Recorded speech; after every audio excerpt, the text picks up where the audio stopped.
আসসালামু আলাইকুম সারা দেশের স্কুল ও কলেজের শিক্ষক বৃন্দরা।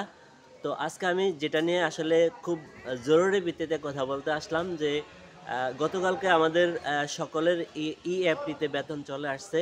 তো এটা অনেক আনন্দের সংবাদ যে সব শিক্ষকরাই আসলে চায় যে তার বেতনটা অ্যাপটিতে চলে আসুক। কিন্তু অনেকের বেতন অ্যাপটিতে আসে নাই। এটার জন্য যাদের অ্যাপটিতে আসে নাই তারা অনেকেই খুবই দুশ্চিন্তার মধ্যে আছেন যে আসলে আমি আমার বেতনটা কবে পাবো না পাবো। তো আসলে যাদের দেখা গেছে আ এমপিওর মধ্যে এক নাম, এনআইডির মধ্যে আরেক নাম অথবা এরকম নামের বানান অথবা মোবাইল নাম্বার মিলে না।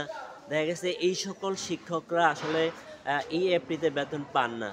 তো আসলে তাদের জন্য আ এই যাদের সমস্যা হয়েছে তাদের জন্য আমি একটা প্রতিবেদন পড়েছিলাম সেখানে বলা হয়েছে যে আ ১০ তারিখ অথবা ১৫ তারিখের মধ্যে আবার আরেকটা লট ছাড়বে ইএফটি যে যারা পান নাই হয়তোবা তাদের বেতন ওই সময় দিয়ে দিতে পারে। তো আসলে চিন্তা করার কোনো কারণ নেই।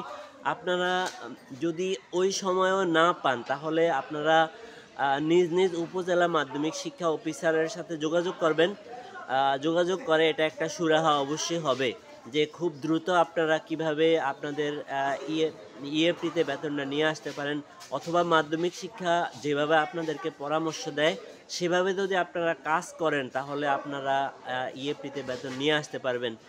তো যে যেখান থেকে আমার সঙ্গে যুক্ত হয়েছেন সবাইকে আমার রফিকুল এডুকেশন বিডির পক্ষ থেকে শুভেচ্ছা ও অভিনন্দন। আপনারা যদি আমার চ্যানেলে নতুন হয়ে থাকেন তাহলে আমার চ্যানেলটিকে সাবস্ক্রাইব করে রাখবেন আর ভালো লাগলে লাইক কমেন্ট করবেন। তো আবার দেখা হবে নতুন কোনো ভিডিও নিয়ে। সে পর্যন্ত সবাই ভালো থাকবেন। আপনারা সবাই ইএফটিতে বেতন পেয়ে যান। আপনাদের জন্য শুভকামনা রইলো।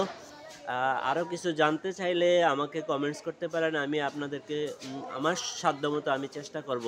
তো সবাই ভালো থাকবেন। আবার দেখা হবে নতুন কোনো ভিডিওতে। সে পর্যন্ত সবাই ভালো থাকবেন। আল্লাহ হাফেজ।